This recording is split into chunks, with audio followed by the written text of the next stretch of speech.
তুমি মোবাইল ধরছো কেন? 24টা ঘন্টা তুমি মোবাইল নিয়ে ব্যস্ত থাকো। আল্লাহ দয়া কইরা বেহেশতের বাগানে নিয়ে আসছে, এখানে মোবাইলটা না দেখাইলে তোমার মনের ঝাল মিটে না। কি যুক্তি আছে তুমি মোবাইল হাতে নেওয়া? মদিনার অর্ডার ছাড়া, সরকারের কোনো অনুমতি ছাড়া, ভিন্ন কোনো কারণে 1000 কোটি বার ছবি তোলা হারাম, কবিরা গুনাহ। পৃথিবীর কোনো মুফতির বাবার ক্ষমতা নেই কথার বিরুদ্ধে কিছু বলবে। তুমি কেন মোবাইল হাতে নিছো? কি কাজ কি তোমার? তুমি মনে করো কাম, এটা আকাম, এটা কাম না, এটা আকাম।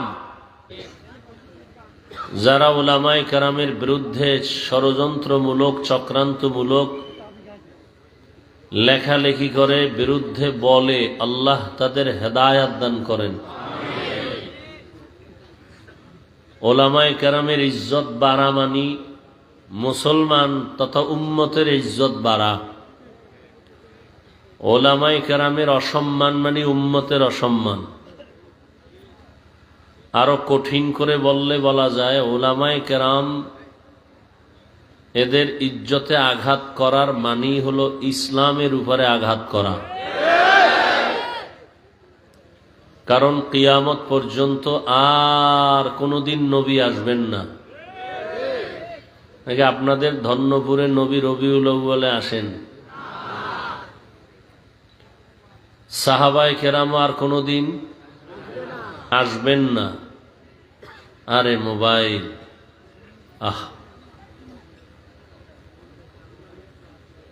বরদোয়া করা হালাল হইলে তাহাজ্জুদে শুধু বরদোয়া করতাম এই মোবাইলের কারণে, এই মোবাইলওয়ালাদের জন্য। কপাল এত নষ্ট হইছে এই জাতির যে একটা বেহেশতের বাগান যেখানে বসা মাত্রই গুনাহ মাফ। কত বড় কপাল পোড়া যে বসছে বেহেশতের বাগানে, করতেছে কবিরা গুনাহ। অঝুনতেইছে। আসলে কপাল যদি পুরিয়া যায়, আমি হাফিজুর রহমান কেন আর মক্কা মদিনার ইমাম কেন? স্বয়ং রসুলের বয়ানও কপাল খুলে না।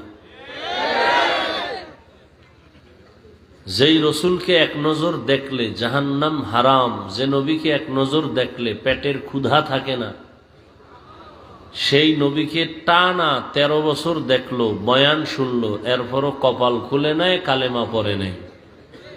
তাহলে কত বড় নিকৃষ্ট বেঈমান! 13 বছর নবীরে দেখেও কালেমা পড়ে না। আর অন্যদিকে, এই কথা বললেন না ভাই, অন্যদিকে 27 বছরের এক যুবক নবীজিকে জবাই করতে আসিয়া নবীজিকে দেখা মাত্র তরবারি ফালায়া কালেমা পড়ে মুসলমান হয়ে গেল। কয় বছরের যুবক? এর নাম কপাল।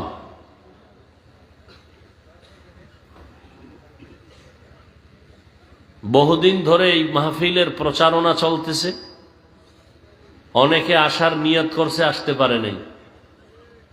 এরা এক কপালওয়ালা। আর এক দল আসছে ঠিক, এই বেহেশতের প্যান্ডেলে ঢুকে নাই। হয়তো দোকান, চিল্লাইও না ভাই, আমি কিছু কথা বলবো, রাত্র অনেক হয়ে গেছে, কথাগুলো শুনো। এটা চিল্লা চিল্লির মজলিস না।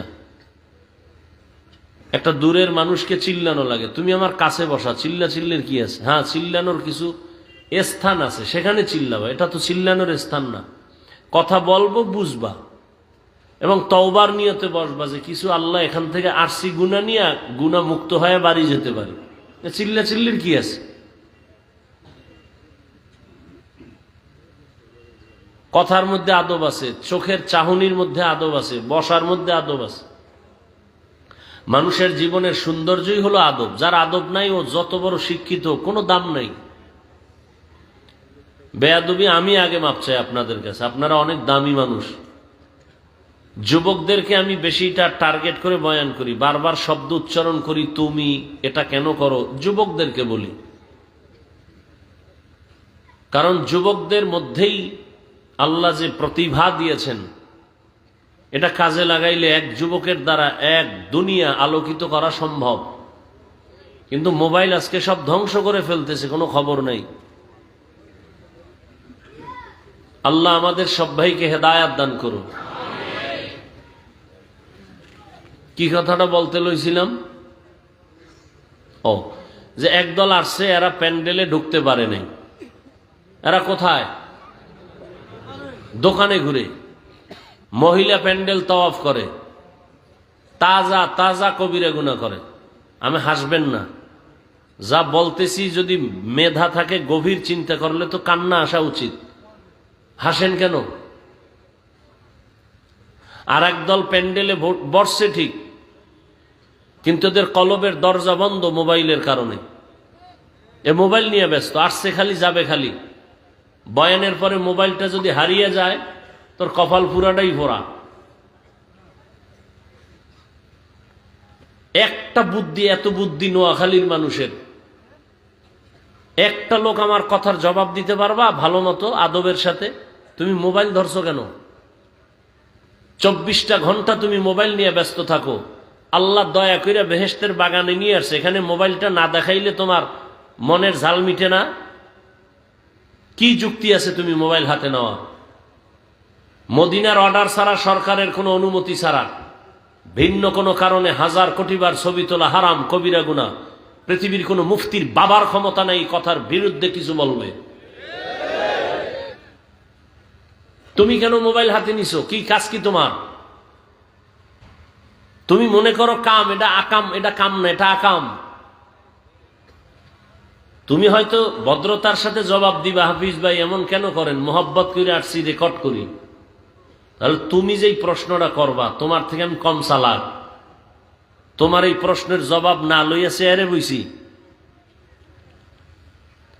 তুমি 200 হাত দূরে বৈশা মোবাইলটা ধরলে না রেকর্ড ভালো হবে, না ছবি ভালো আসবে। তোমার কাজটা নিখুঁতভাবে মিডিয়াওয়ালারা করতেছে। ওগো আমরা হালালও বলি না, হারামও বলি না, কিচ্ছু বলি না, এটির পক্ষেও আমরা না। তাহলে তুমি তো সকালবেলা ওদের থেকে ডাউনলোড করে নিতে পারবা। শুধু শুধু কেন তুমি এখানে সময় নষ্ট করো?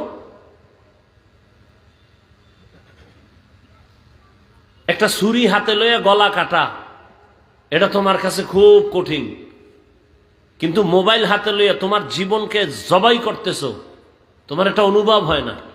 এখানে বহু শিক্ষিত মানুষ, আজকে গুগলে সার্চ দিবা বাসায় গিয়া, টাচ মোবাইল চালাইলে অঙ্গের কি কি ক্ষতি হয়, চিকিৎসা বিজ্ঞানীরা বাস্তবতার সাথে মিল রেখে কি থিওরি দিয়েছেন।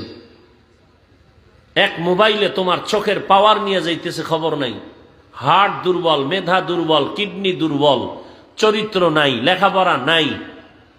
এই মোবাইলের কারণে মাথা ব্যথা বেড়ে গেছে, বুকে ব্যথা বেড়ে গেছে, ভয় লাগে কখন তুমি স্ট্রোক করে মরে যাও। এই মোবাইলের কারণে মায়ের সাথে বেয়াদবি করেছো, এই একটা মোবাইলকে কেন্দ্র করে বাবার সাথে বেয়াদবি করেছো, এই মোবাইলকে কেন্দ্র করে শিক্ষকের সাথে বেয়াদবি, আলেমের সাথে বেয়াদবি। এই মোবাইলের কারণে কোথাও তোমাকে কেউ ভালো জানে না, মায়ের টাকা চুরি করেছো। এই মোবাইল ঠিক রাখতে গিয়া বাবার টাকা চুরি করেছো। বাবা মায়ের টাকা না দিলে বন্ধুর পকেট কেটেছো, বন্ধু না দিলে দোকানে সম্মিলিত চুরির ষড়যন্ত্র করতেছো। কি ভালো কাজ করছো মোবাইল দিয়ে আমাকে বুঝাও। চেহারার দিয়ে তাকাইলে নূর নাই, গুনাহ সারা রাত মোবাইলে, কবিরা গুনাহ, কবিরা গুনাহ, কবিরা গুনাহ দেখতে দেখতে চেহারাটা নষ্ট করে ফেলেছো। চেহারার মধ্যে কোনো উজ্জ্বলতা নাই, লেখাপড়া নাই। আল্লাহ মাফ করুন, আল্লাহ না করুন, যদি এখন মরে যাও মনে মনে মা বাবা খুশি হইব যে একটা চরিত্রহীন, ওর কারণে মানুষের কাছে মুখ দেখাইতে পারি না, মানুষ লজ্জা দেয় যে এই রকম বেয়াদব ছেলে জন্ম দিছো কেন, ও মইরে গেছে, একটা বিপদ গেছে, কানবে ঠিক, মনে মনে খুশি। তাহলে তোমার এই জীবনে কামাই করলা সবার বড়দোয়া, একটা জীবন হইল।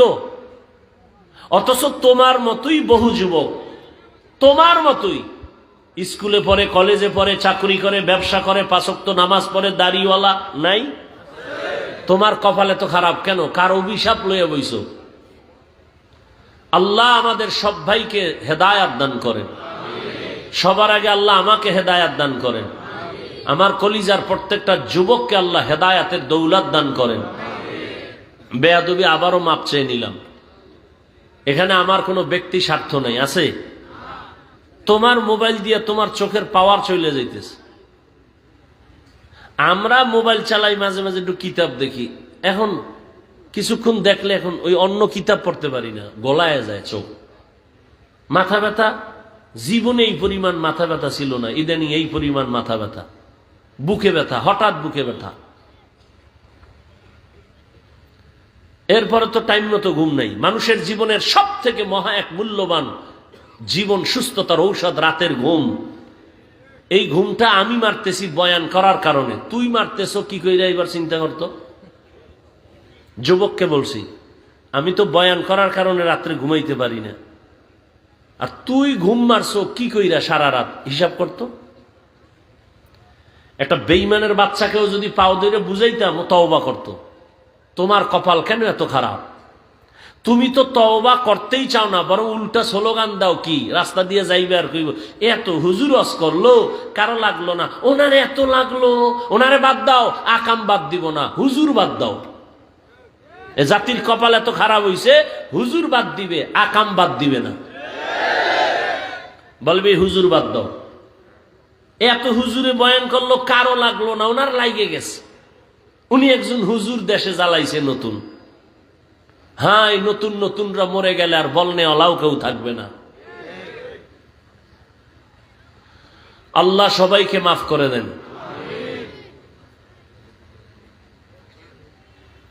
তো ওলামায়ে কেরামের ইজ্জত,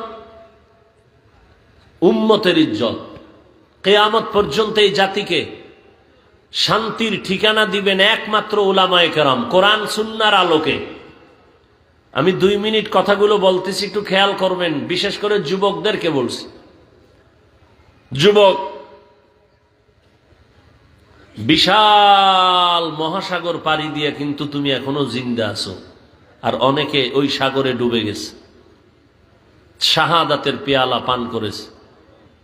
যুবক, ইতিহাস ভুলবা না, তুমি মুসলমান, এটা তোমার সব থেকে বড় দামি একটি পয়েন্ট। গোটা দুনিয়ার যত মাস্তান দেখো, সব মাস্তানরা ইসলাম আর মুসলমানকে ভয় পায়। তা তুমি মুসলমান, এটা তোমার পাওয়া। তুমি যুবক, এটা তোমার আরো পাওয়া। তবে মনে রাখবা, তোমার এই পাওয়ার ত্বরান্বিত করতে লাগবে ওলামায়ে কেরামের নেক দোয়া। ছাত্র জনতার বৈষম্য বিরোধী আন্দোলনে সফলতার চাঁদ উঠে নাই ততক্ষণ, এদেশের ওলামায়ে কেরাম ছাত্র নিয়ে মাঠে নামে নেয় যতক্ষণ। চিনলা না আসল মানুষ, চান্দাবাজার ধান্দাবাজের পিছনে পড়ে পড়ে কিছু পাওয়ার লোভে দাড়ি কেটে ফেলেছো, নামাজ শেষ করেছো, চরিত্র নষ্ট করেছো, অথচ যাদের পেছনে ঘুরো এরা সব তোমার স্বার্থপর চান্দাবাজার ধান্দাবাজ। স্বার্থে আঘাত লাগলে শুধু দল থেকে নাম কাটবে না, লিখে রাখ, কল্লা কেটে ফেলবে, কল্লা। কিন্তু এই জীবনে তোর নিঃস্বার্থ কলিজার বন্ধু ওলামায়ে কেরাম জীবন দিবে, কোন যুবকের কোন জাতির ক্ষতি হতে দিবে না। মাদ্রাসার ছাত্র জীবন দেয় নাই এই আন্দোলনে, অথচ মাদ্রাসার ছাত্রদের লিস্টি এখনো আসে নাই। অন্যদের নাম শুধু লিস্টি না, পাঠ্য বইয়ের মধ্যে ঢুকাই দিছে। কি ষড়যন্ত্র চলতেছে জানো?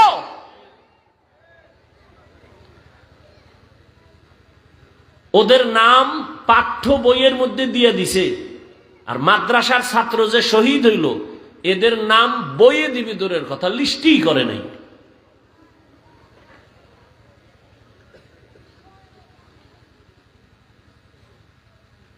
এজন্য উলামায়ে কেরামের বিরোধিতা করা মানে ইসলামের বিরোধিতা করা। একটা কঠিন ষড়যন্ত্র গোটা আন্তর্জাতিক ভাবে। যেমন বাংলাদেশে দাঁড়িয়ে কোনো হিন্দু, কোনো বৌদ্ধ, কোনো ইহুদি, কোনো খ্রিস্টান কখনো বলে নাই সকালবেলার মক্তব বন্ধ করো, কিন্তু এমন ষড়যন্ত্র করেছে সকালবেলার মক্তব অটো বাংলাদেশ থেকে বন্ধ হয়ে গেছে। কেমনে? মুয়াজ্জিন সাহেব যখন ফজরের আজান দিতে উঠেন, ঠিক আমার ঘরের আম্মাজান উঠেন সন্তানকে কেজিতে পাঠাবার জন্য, মক্তব বন্ধ করে দাও বলতে হয়নি, অটোমেটিক মক্তব বন্ধ হয়ে গেছে। কারণ ওখানে পাঠায় কেন? বই ফ্রি, টাকা ফ্রি, নাস্তা ফ্রি, গাড়ি ফ্রি। আর বাঙালি ফ্রি পাইলে কি করে এটা তো আর বলার ভাষা নাই।